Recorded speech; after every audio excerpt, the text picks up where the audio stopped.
Hello everybody, thank you for joining me for this week's question and answer video. I hope everyone had a good weekend. Welcome. I'm answering you guys' questions from the last question and answer video from last Monday. I do this every Monday. Please go down below in the comment section. Ask me any question you want. I'll answer it next week. All I ask is please give us your location and consider liking the video. The last question and answer video, I just checked today, got 59 likes. If that continues, these videos will die. It needs your support. You guys are everything. I really appreciate considering just touching the like button if you like this. I know that hundreds of you guys watch this every single week, so it'd be nice to just for you to hit the like button. I don't get paid for this. I do this for free, just out of trying to give you guys information that will help your lives be better. Thank you very much. Let's dive into the questions. If you could, please consider signing and supporting a petition that I created, Stop Narcissistic Online Bullying. It's at change.org/stopbullies. If you could please follow the link down below in the comment section, in the description box, everywhere. Just follow it, say you support it, that's it. It's worldwide, everyone in the world. Thank you very much. All right, let's get into the questions. First one is from the Healing Family from California again. Hello. Damn, you have been on point 100% with all the examples you give on people with BPD. You nailed it again. Ex-fiance was totally all about astrology, horoscope, black magic, etc. It's like you have known who I was with to the dot. Thank you. Why do they believe in all this? And so you're referring to what's called magical thinking. And again, I don't want to offend anybody who's into astrology and horoscopes. I've found them very interesting myself. I don't let it guide my life. I don't get stuck on I'm a Gemini. Everything's about Gemini, as if I have one role in life and it's about being a Gemini because I was born during this month. You know, it's like let it just be interesting. It can't define who you are. Yeah, certainly not guide you in life. That would be sad. And we're talking about all kinds of different things, black magic, etc. Sure. Why do they believe in all this? When we're talking about personality disorders, it is the disorder where I can't look at myself. I can't see myself. I don't like myself. I might have lots of shame and it hurts too much to look at myself. I don't know who I am. I lack self-awareness. Lacking self-awareness makes us want to know who we are when we go and look for answers. Looking outwards to see who we are inward isn't going to help much. We need to look inwards, be able to look at ourselves. Yeah? Being unstable, can't protect myself, can't give myself what I need. Things like this that make them very easily suggestive. A lot of people who will manipulate you and use you a lot are also very easily manipulated. Thank you for your question. Rory from Ohio. Hi, Rory. Could you please talk about hypervigilance when we are in a relationship with a narcissist or a person with BPD? How does that affect us and them? Thank you, David. Hope you're having a great evening. Thank you, Rory. Hope you do too. Hypervigilance is a term used, it can be used for different things, I'm sure, but when we're talking about emotional trauma and abuse, hypervigilance refers to our brain keeping us safe and seeing danger where it may not lie. You talk, like maybe you take this scorned woman, right, who's been just dragged through the dirt for so long, and she maybe raised someone's child and was so betrayed, never grateful or thankful for everything that she did for him. She might be traumatized, and she may not know how to take care of herself, protect herself, doesn't trust herself. And people will say, I don't trust people, I don't trust other people, I don't trust. We need to trust ourselves and our own judgment, how we navigate relationships and how we meet people, what we do. I'll be more technical. I hold my hand up saying these are the 5 true parts of your authentic self. At least, maybe more, but there's at least 5 here. And in these toxic relationships where we're abused, neglected, and traumatized, we don't have our needs met. This isn't what we want. They do things that feel bad, not good. We compromise our values, maybe not stick true to our beliefs, and we lose a sense of who we are. And then what we are, our brain might take over.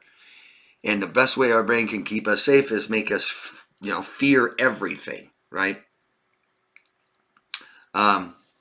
There's a borderline trait of believing that it's a fear of abandonment and taking preventative measures. It's extreme preventative measures to avoid abandonment. Even if you're not going to abandon them, you have no intention of abandoning them, and just the tone of your voice, or if you get angry or something like this, or you don't want to be with them for a moment or something, and you're going to leave me, and that's that hypervigilance for them kicking in. For us, it might be just somebody hurting us, somebody bad to us, somebody using us and betraying us. Then our brains will, see little behaviors and little things and make us scared. If we enter a relationship without healing from stuff like this, then we enter relationships with anybody. It doesn't have to be a narcissist or person with BPD. And we may be quick to throw them away. Oh, you did this, you said that, oh, you meant this, and you meant that, and your intentions are wrong and bad, and just toss. And that would be my brain trying to keep me safe. Whereas who I am really wants relationships with people, but what I am says, no, you can't do that very well. We're going to keep you safe. And everything's going to be scary and everybody's going to be bad. You'll see this often in depression. Does that help? I mean, you're saying, what does it look like? Talk about hypervigilance in a relationship with a narcissist or BPD. It's going to be worse, right? Because you have someone that's unstable, that doesn't match your values, that's showing you red flags, making us feel uncomfortable, crossing our boundaries. So this hypervigilance is going to kick in even more. At least it's protecting us with someone like that. Yeah. Maybe you meant something else with your question that I'm not understanding, or if so, please ask me. Thank you. Healing Family from California here again. Hi. As you remember, me and my little ones are slowly healing. Almost going to be a year in therapy, and I've been here with you for over a year. That's amazing. I can't believe that already. Time flies when you're having fun. And good for you. And thank you. I'm slowly feeling better. I'm healing, but how do you think my ex-fiance is feeling? Since he jumped right into another relationship. Love your thoughts. Well, people with borderline personality disorder, there's a couple of distinct traits, diagnostic traits. Of the 9, there's one that stops and starts relationships suddenly. Yeah. Just immediately, everything's fine today, tomorrow, hey, I got a problem, we got in a fight, I don't like something you did, and I'm out of here. Right? And I'm going to go right to somebody that I've been talking to already anyway. On the back burner waiting for me. My suitors listening to me complain about my relationship and how bad it is and how bad she is, and she just abuses me all the time, but she won't let me leave right now because of money and blah, blah, blah, blah. And then you get in a little squabble or fight, or they just make it up and leave you and go to somebody else. And so we've got these 2 diagnostic traits, and one is stopping and starting relationships suddenly, being unstable, impulsiveness. And then we have feeling empty inside, and this is the number one way. This is the number one way to feel empty inside, and that's to be in a massive, traumatic, abusive relationship, or just, I love them so much, it's so intense, and then I end it immediately. I don't look at myself, I don't heal, I don't gather myself, my thoughts, I don't make sense of it, I don't learn nothing. I just label it as you're bad, evil, and I go right to a new person and start telling them I love them, and oh my God, I can't wait to get married to you. You're so much better than my last one, blah, blah, blah, blah, blah, blah, blah. They say your name, 127 times. Yeah,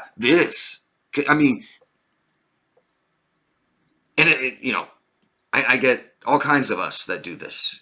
Serial daters and Tarzan swinging and stuff like this. And it's the best way to just lose a sense of who you are. And if you don't know who you are already, like a borderline, and you keep doing this, you feel lost and scared and totally empty inside. Totally lost a sense of yourself. A lot of you guys kind of know what that's like. Yeah. It feels awful. It feels awful. Past that we don't heal from and understand typically causes a lot of shame. Probably hates himself. not healing from my past relationship, meaning I have emotions from it still. He thinks about you and has emotions that come up. His body does things when he thinks about you and the children. That's what not healing is. And this is going to be very disorganized if he has BPD, not processing thoughts and emotions in any kind of functional way. Thank you. Hope that helps. Hi, David. This is Martin from Quebec, Canada. Hello, Martin. I have a question. I would like to know what's the difference, if any, between the male borderline and the female borderline. The genitalia is definitely different. There's some big differences if you were to go look it up. Males are more narcissistic in general. When you get to mental illness like this, they are very more narcissistic. So if you have two people, male and female, both diagnosed with just borderline, they don't have anything else, the male borderline is typically going to be a lot more narcissistic. The female borderline will tend to accept children and want to raise them more, where the male borderline kind of just not involved with kids at all. The male borderline will tend to possibly be more violins. I can't say the word violin. They may tend to be more of that, more angry outbursts. When you get into addictions, the male borderlines tends to be more alcoholics, smoke marijuana, and gambling. Whereas the female borderline may tend to be addicted to medications or misusing medication. And you guys feel free to go down below and say some differences, what you think too, without looking it up. I'm trying to think of other ones.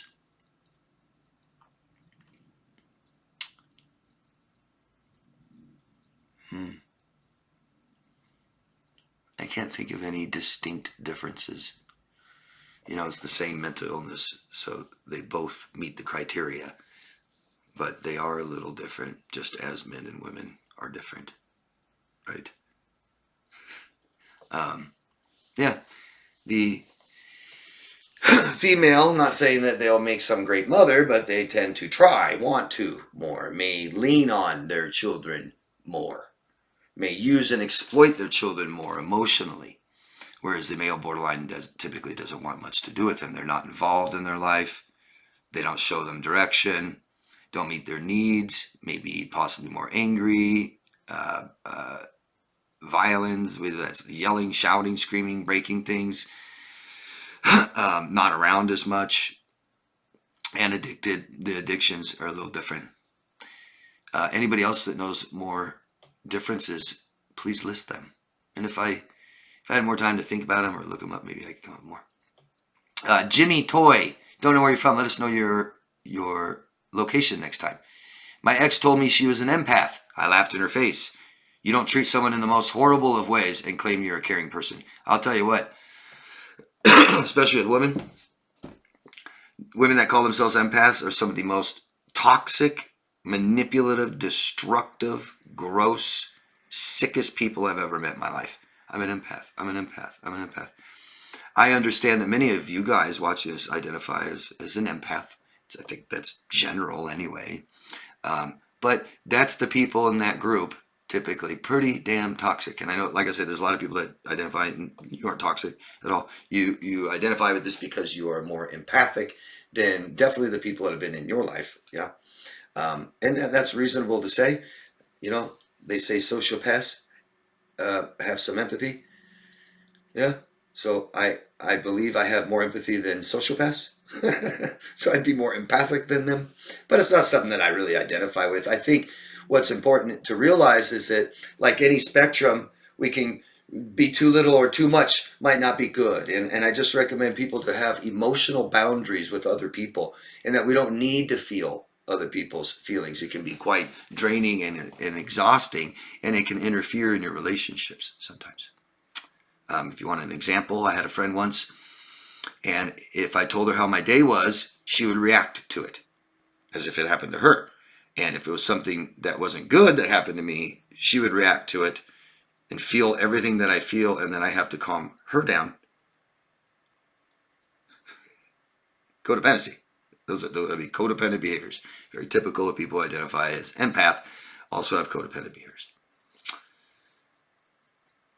And Truth, don't know where you're from, Truth. Please let us know your location next time. Thank you very much. Locations, locations, locations. Do you think if the father has a personality disorder, like NPD, ASPD in particular, the son is more likely to develop it? And if the mother has it, the daughter has more chance? I think I read that somewhere. Well, I don't know the stats on it, you know.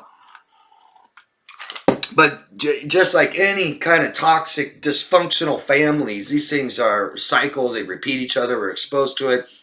Just like alcoholism. If your father's an alcoholic, you have a higher propensity of having problems drinking. That could cause negative effects in your life. You have a higher propensity to become an alcoholic. Same can go with taking your own life. Someone in your family takes their own life, you have higher propensity to do the same. If your father is a narcissist or a sociopath or a psychopath, you're not going to be raised in a healthy environment. You're going to be completely neglected, totally abused, exploited. So typically a child is going to come up with lots of self-doubt, not very much self-awareness. They're going to have problems in their relationships. They'll have mental illness like depression and anxiety and CPTSD, all kinds of different things, right? So of course they have a higher chance of developing the same mental illness as their parent might have. But that's not to say to anybody who's had a parent with these disorders that you have a higher chance of being that, because we all respond so differently. We all have different brains, like fingerprints. I mean, the neural network is formed by our own decisions and choices and what we do. So now there is an element of genetics. And when you talk about these particular mental illnesses, they'll say there's a higher propensity of being genetically predisposed to something like this. People with NPD and let's say sociopaths and narcissists don't regulate their emotions very well. Both of them have a wide range of emotions, don't really know what they are, don't look at themselves, don't regulate them very well. And if this could affect genetics. You could be higher predisposed for what was used to be called neurosis. Now it's like anxiety. You could have a higher propensity of anxiety because in your family is high anxiety, which would make you more propensity to borderline if you're being neglected or rejected and abused and traumatized. So yes, I would say you're more likely to develop it, just a higher chance. That's all. What is that chance? Maybe not much, but higher than somebody who's raised with people who don't have mental illness like that, for sure. Yeah. As far as the son affected more if the father has it, the daughter affected more if the mother has it, maybe. Like I said, I don't know all the stats on stuff like that. It'd be interesting to know what they are, I guess. It's hard to measure things like this, man. It really is. It's hard to trust the accuracy of statistics when it comes to personality disorders. Because I guarantee you there's more than 1%, 4% of people have NPD in the world. And when you look at statistics, it says 1% to like 14 to 30%. So which one's right? I mean, how do you measure? I don't know. I guess it comes down to our opinion. What do you think? Aquarian from BC, Canada. Hello. I've researched it before, but what's the biggest difference between BPD and CPTSD? Watching some of these videos offends me sometimes because I see myself in some of the behavior. Well, you're offended by your own behavior then, right? If you don't like your behaviors, change them. I have quite a lot of CPTSD symptoms as well as codependency. I'm quite sensitive also. So codependency is not a diagnosis or an illness or a disorder. It's just behaviors. I've always wondered if I have BPD. Go find out and ask a doctor. Go ask a therapist. But I'm not crazy, like cheating constantly, crazy, hurtful behavior. Those aren't diagnostic traits. Just high propensity. If anything, my BPD tendencies are the quiet type. I tend to self-destruct from the inside and keep it in. In the past, I've had anxious attachment, but I've been single and not dating for about 8 years now and find myself developing anxious, avoidant attachment from being hurt in the past. I might delete this comment. I'm looking for advice from Dave or others. It's David with helpful insight. Thanks. So Again, we don't self-diagnose this. It's just so this stuff is so hard to do. It's hard enough to do with people that are closest to you in your life, let alone yourself. So they're just they're different mental illnesses, and they're in different categories. There could be definitely some similar traits and behaviors. Sure, someone with CPTSD is going to read the diagnostic traits of borderline and go, wow, I can identify with some of these, maybe, for sure. But you're talking about a personality disorder and then a stress disorder, or sometimes it's classified as anxiety disorder with CPTSD.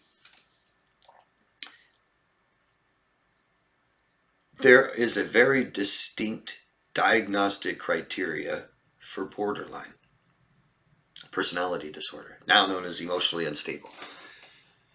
There's 9. You need 5 out of 9 to have the disorder. If you don't have 5 out of 9 and you only have 4, you don't have the disorder. So not only do you have to meet that criteria and have 5 of the 9 traits, but they must be very pervasive patterns consistently. Now, it says personality disorder. That doesn't necessarily mean it's who they are. But there's problems with their personality that causes negative effects in their life. So as you read the criteria for borderline, each one, and you ask yourself, do I have a pervasive pattern of this? Do I always do this? Has this always been a problem in my life? And has it caused negative effects? Do I have a tendency, have I had suicidal thoughts? Yes. That doesn't mean you have the diagnostic trait of ideation, right? Do you see that? I've had thoughts, but it doesn't cause negative effects in my life and make me want to do it or sabotage my job or something, right? Whereas a borderline, it does. It's a pervasive pattern that causes negative effects in their life. And they can't stop it on their own. They need massive help, professional help. A lot of people with CPTSD can heal and recover on their own. I don't think anyone with BPD can. It says they can. It says some people can just kind of grow out of it. I don't know. I haven't seen it. I'm not denying it. So, there's a lot of shared common symptoms. CPTSD, common symptoms are self-doubt, depression, anxiety, addiction. And all these could be disorders. So badly they cause negative effects in my life. It could be more situational. I had CPTSD. I believe it started in my childhood, like where I think everyone's does. These caused problems in my life where I had anxiety in my childhood and growing up. And the biggest problem was in my relationships. I didn't have problems working, going to school, daily functioning, self-care, things like this. It seemed to be the worst when I was re-traumatized in a couple of bad relationships. And it slowly just started getting better. You can measure borderline personality disorder in a brain scan. It happens during development and becomes a very big part of who they are. Both are, I think, brains are affected by both disorders and experiences. Very, very common, too. I mean, people with CPTSD used to be diagnosed with borderline before there's more information about it. Again, though, if you just have CPTSD, then that means that you probably don't have this massive fear of abandonment, feeling empty inside all the time, always ideating and obsessing about taking my life, and a pervasive pattern would be, I feel this way at work. I feel this way with my friends. It's not just 1 or 2 relationships I had, situational kind of thing. Does that make sense? I've done entire videos on this. Maybe go watch that on my borderline personality disorder playlist. But feel free to ask more specific questions. And anybody else, feel free to chime in and tell us what you think some of the major differences are. Victoria from the Bay Area. Hello, Victoria. Thank you for responding to my question. You're welcome. She no longer wants to live anymore with cancer and medication. Unfortunately, she passed away. I'm so sorry, Victoria. You lost a friend. My question is, why am I so mad at her for leaving early? That's something we tend to do as human beings when we lose somebody. A stage of grief is anger. It's actually something I help my clients get to. Sometimes they've been so traumatized and abused and betrayed so badly and they're not even angry. I'm like, gosh, I just love them. Okay, let's get closer to anger. Yeah. Why did we get angry? Didn't work out the way we wanted to. And sometimes we aren't happy with ourselves. Loss has everything to do with us. And when we lose somebody in our life that was very close to us, we're left with ourselves. And we become critical of ourselves. Sometimes it hurts so much to look at ourselves, we can't do it.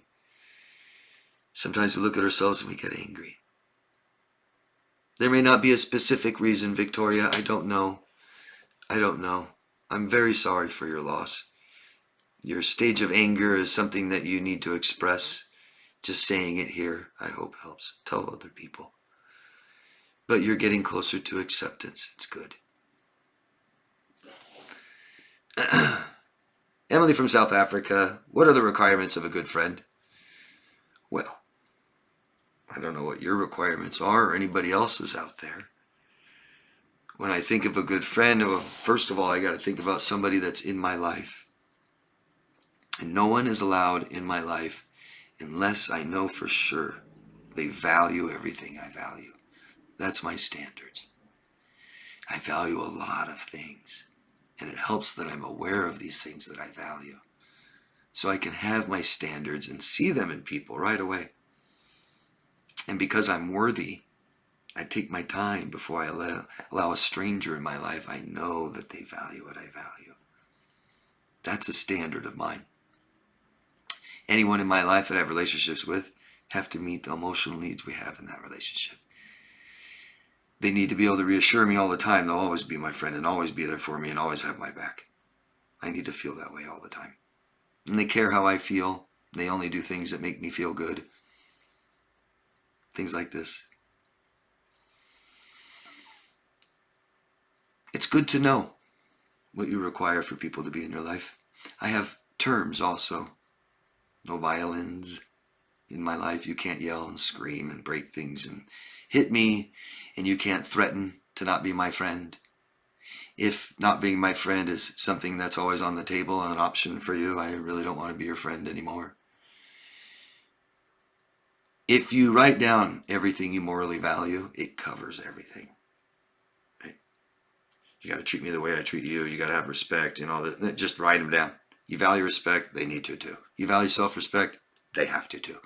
You value honesty and integrity, they must too, to be in your life, or you compromise who you are. So I love diversity.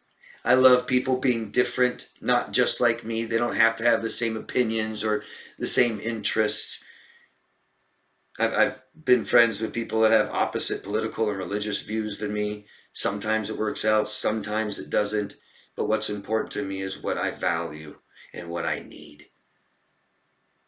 Big time. And you've got to value what I value. And you got to give me what I need. And I'll give you what you need in this relationship. What are some requirements for you guys? Anything else? JR. Oh, where are you from, JR? I know this. God, I want to say Georgia. Atlanta. Somewhere around there, the Gulf states. Every time I hear the word empathy, and especially empath, I cringe. Because so many women, usually BPD, have said over and over to me, I'm an empath. Ever since I learned about BPD, now as soon as they say it to me, I bail. I can't deal with it. I was texting this one girl recently, and after a few weeks, she told me she's an empath. I blocked her. I don't know if this is a good thing or not, that I immediately cut them off. But it's my immediate reaction. My question is, how do I get rid of a third party in a relationship, like my girlfriend's mother, from being involved in what goes on between myself and my girlfriend? This has been an ongoing problem with my on-again, off-again girlfriend, to the point I told her we can't be together unless she leaves her mother out. Yeah, I mean, I was just talking about hypervigilance, right?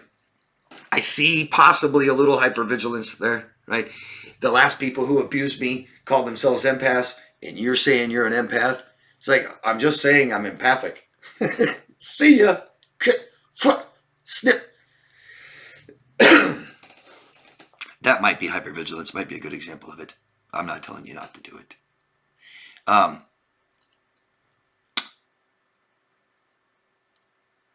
and off again relationship needs to stop. It's already over. You guys already ended it. Why'd you get back together? And again and again and again and again. This causes addiction. This is codependency. This makes it harder and harder to leave somebody you can't stand. Like an addiction. God, David, they just are so bad to me and tried to ruin my life. They're so dangerous, put me in jail. I love them. Why can't I leave them? And how do I get rid of her mother? Well, you can't. You're never going to get rid of her mother. I don't think. So you tell her how it feels. Look, this is why it's good to know who we are. And I have an emotional need. I think everybody does, and it's security. And a part of that emotional security means that everything that we talk about and discuss and do together will never be shared with someone else, ever. You will not tell your mother about me, about our relationship at all. Don't need to. You have a problem with our relationship, go talk to a professional or me. Don't share these things with your mom. I bet she does. Just have a feeling. We need to feel secure that she won't do that. And also, there's respect, right? We also have a need of intimacy, alone time. Do you have alone time with her? How is the mother interfering in your relationship? Does it cause you stress? Tell her. It causes me stress. I don't like it. I don't like that you share so much about our relationship with your mom. You know, what? I don't know what kind of problems it's causing for you. Maybe you can tell me this time, Jared, down below. What are some of the problems it's causing? And then you can at least identify the problems and tell your girlfriend, this is causing problems. If she doesn't care, say, this makes me feel A, B, and C. If she doesn't care, she doesn't care about you. Right? Emotional language. Talk about how we feel, not what we do, not what they do, how it feels. If you talk about what people do, they'll defend it, they'll excuse it, they'll all kinds of shit. It won't work. It's about how it makes me feel. Narcissist Hex, NF9EQ.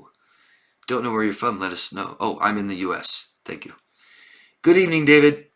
Good evening. I'm a self-aware diagnosed narcissist. What do you think may happen to narcissists if they try to change for the better? I think I have, but I still make mistakes. I was diagnosed in 2022 and have been working on myself since. Good. That's great. I encourage everyone to work on themselves, for sure. Your question. What do you think may happen to narcissists if they try to change for the better? Well, on the outside, you might have an easier, less stressful life. When you're talking about narcissists, we're talking about people with narcissistic personality disorder. That's a severe mental illness, and it doesn't feel good. And I don't need to have it to understand it, how people feel with it. I've known enough. I learned enough about it, and it sucks. Very, very high in taking their own life. Very high in stress, anxiety, and depression. So trying to change for the better would mean increase our self-awareness, know who I am more, learning to start accepting that, loving that maybe. This is how we can navigate in relationships because we need to. We need people in our lives, right? We need our needs met. And we need to know how to do this. And it's just impossible if I have a type of disorder where I can't look at myself, where I don't know who I am, where I can't communicate things to them, right? Everyone can be a better version of themselves. Every one of you. It doesn't matter. Don't let some label or mental illness hold you back. Anyone, any one of you out there. I don't care if it's C-PTSD, anxiety disorder. Every single person can become a better version of ourselves. And we should try to do that every single day. some problems we may not be able to fix. We have to accept that about ourselves and learn how to be more functional. But some of the problems that you're going to face trying to change for the better, depending on how you do that, is coming to terms with who you are. That might not be easy for you. I don't know how you feel about yourself. Learning to accept who you are and forgive yourself and love yourself unconditionally might be very, very, very difficult. Trying to do this, looking at ourselves and introspecting, can be very scary. That's all I think could happen negatively. Positively, you have an easier, less stressful, more successful life. The difficult part will be facing yourself for the first time in many, many years. But I commend you for trying. Good. Please ask me anything else. That's the last question. Thanks, guys. That's it. Please ask questions. Please thumbs up. Please subscribe to the channel. Like I said, I had 59 likes in the last video. That ain't going to cut it. We need more. There's hundreds and hundreds and hundreds of you watching. How about all of you give me a thumbs up just this time, just once, and see what happens. Thank you. Ask questions. Love yourself first. Have a beautiful week. Bye-bye.